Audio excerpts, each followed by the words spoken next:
QSK. We got a double QSK out there, holy shit. Yeah, QSK 209 here in Palm Bay, Florida. Hello. Moving on down to Florida this morning. Hello, Florida. Hello. Yeah, we're doing okay down this way. We're in the 90s, of course. Warm on the warm side there. Hopefully we're getting out where you're at there. Go ahead. Just kind of want to ask you that. You just kind of come in there now. So this morning it's been Ohio, Pennsylvania, West Virginia, and a little bit of Indiana early in the day, and now you're coming in there. So good morning. Hey, Roger. Well, good morning to you. Yeah, I'm in Palm Bay, Florida. Palm Bay, like the bay, the palm trees in the Bay of Water. Palm Bay, Florida, not far from Cocoa Beach. There in the Kennedy Space Center. I'm not sure where you at there. You sound real good. Go ahead. I used to watch TV too. I mean, there's a lot of Cocoa Beaching going on, and anyway, yeah, we're up here in Minnesota. Oh wow, yeah, you sounded really good there. I didn't see my S meter, but I could tell you got a good strong punch there. That's for sure. It sounds nice and clear, clean. And I always run external speakers because you run the internal speakers in a radio, they sound like crap. You know that, but and you sound really good coming through the speaker. That's for sure. Go ahead. You're probably hearing me stronger than I'm hearing you this morning. Like I said, your area seems to be just kind of coming in there, but glad to hear it. It's been a struggle, bad connections here and there and problems, but we're getting them sorted out up here.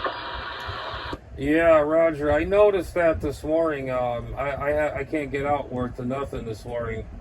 The band conditions on my direction is not as great as it was. This vertical works great. I have heavily. I got ground planes and did this and that. For verticals. What do you do with verticals? And it kind of helps out a lot, a little bit there.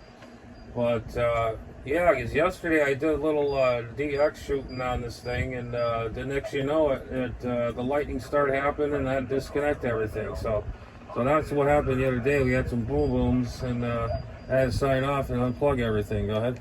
Okay, I know you guys are getting some but what radio do you have? It's an old export. It's a President Jackson Whiteface. If you're familiar with that, it's an older early 80s radio, I think. Is it front silver? Is it silver and black, or is it actually white? It's silver. It's silver.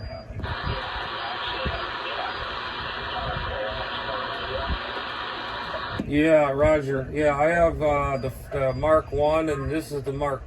Wait a minute. I'm trying to think of this one. This is the Mark 2. The Mark 1's the blackface Jackson. Am I right? Well, that's the one you wanted back in the day. If you're getting a Jackson, and then they came out with the 2510. Yeah, Roger. Yeah, I used to own one of those years ago. I still have these Jacksons. And I never part with these. These are really sought after radios, but the sideband performances on these radios work really well. And of course you get these modern little boxes. They're not as good as these old girls here. They just keep going. Yeah, I prefer the older radios too. I think this is late 80s. Yeah, what kind of radio you running? President Lincoln. Oh, okay, yeah, those are very good too. I had a Lincoln, the Lincoln, the 2510, and there's another 2510. I think it was just an HR 25. I can't remember. It's been so many years. Well, yeah, those are good radio. One of these days, I'd like to get another one of those. I use the heck out of that radio. Yeah, that is a good talking radio.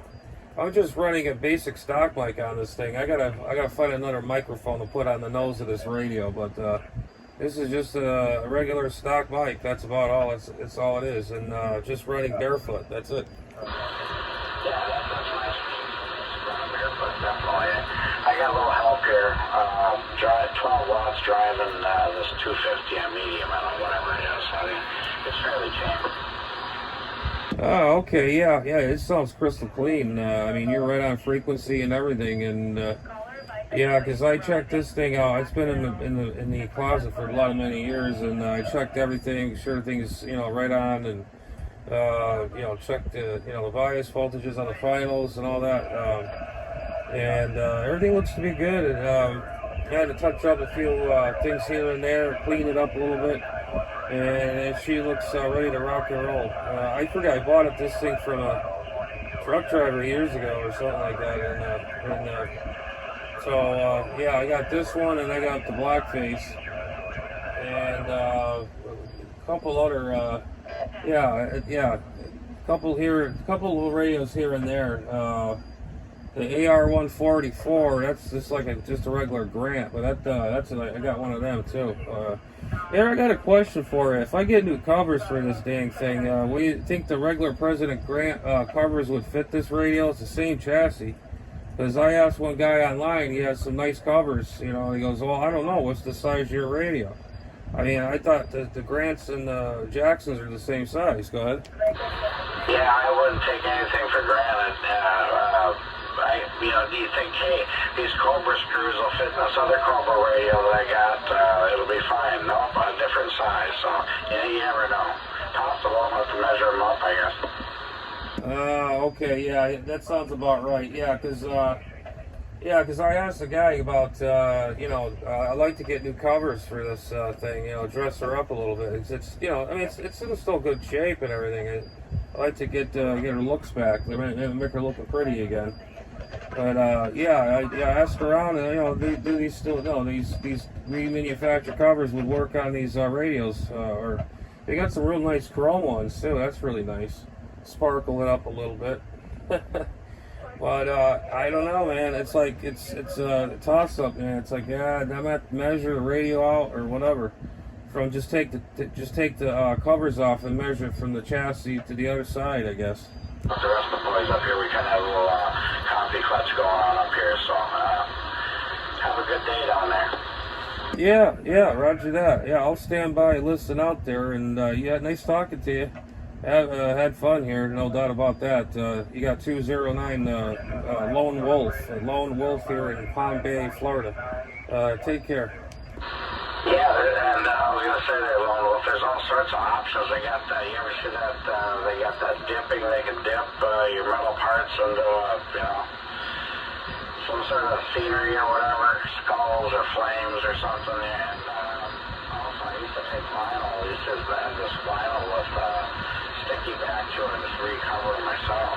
But Yeah, I've seen that before. Yeah, that's like a dipping kind of thing there. Yeah, I'm familiar with that. Yeah, these would have to be stripped to bare metal. These things are just the paint or the plastic they put on it. It's a vinyl sticker they put on these plates. They may so have to be sanded down a little bit, and then they probably had it sprayed down, or they dip it in some kind of dipping thing or whatever, and then have that done. I guess I don't know. Stuff off, you can have a powder coated. They got all sorts of different colors there.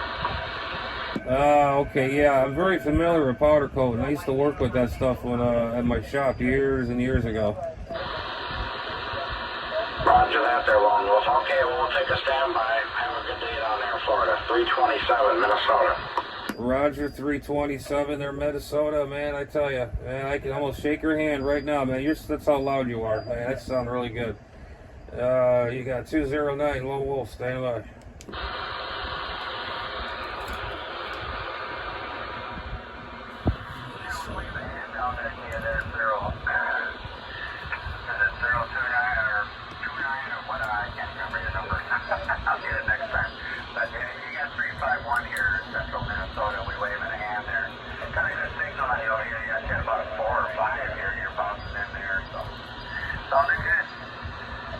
Alright, yeah, roger that, man. I appreciate it there. Yeah, you guys in Minnesota are doing a good job down this way. I'm really pleased to hear you guys. Yesterday was all Arizona coming in my direction. Now it's you guys, Minnesota there. Go ahead.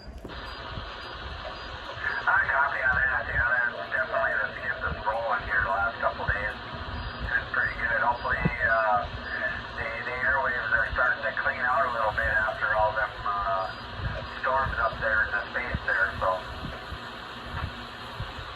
Yeah, we had a solar storm. That's what happened.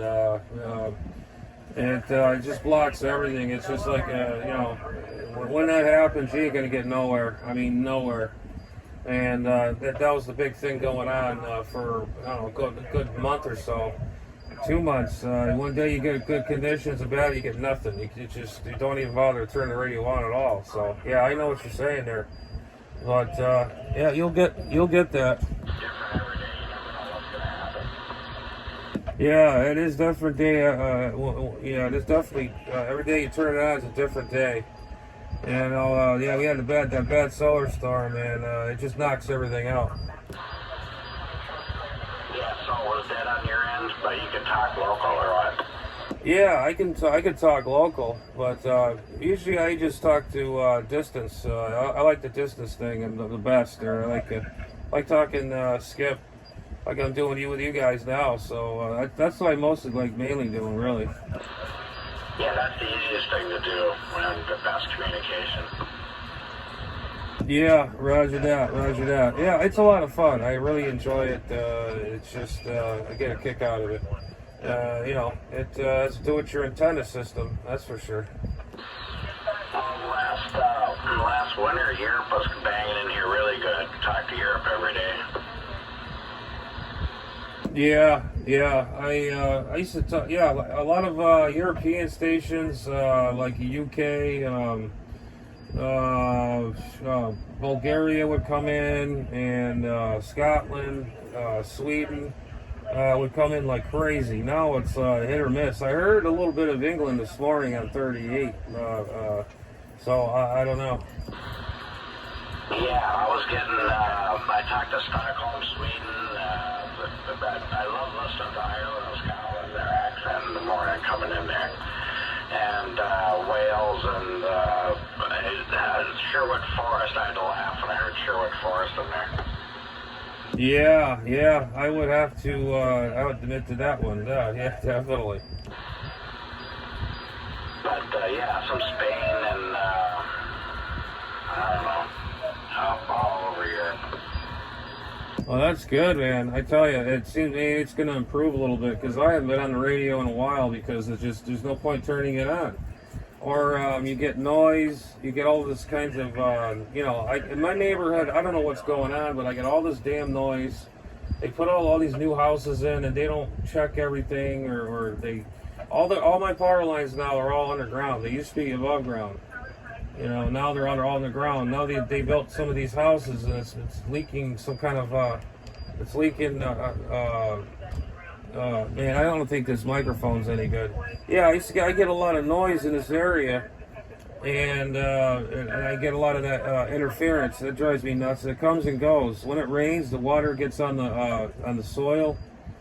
It kind of goes away. I don't know. Maybe it grounds it out. Yeah, I wouldn't doubt it. Like I was saying, yeah, because I don't know.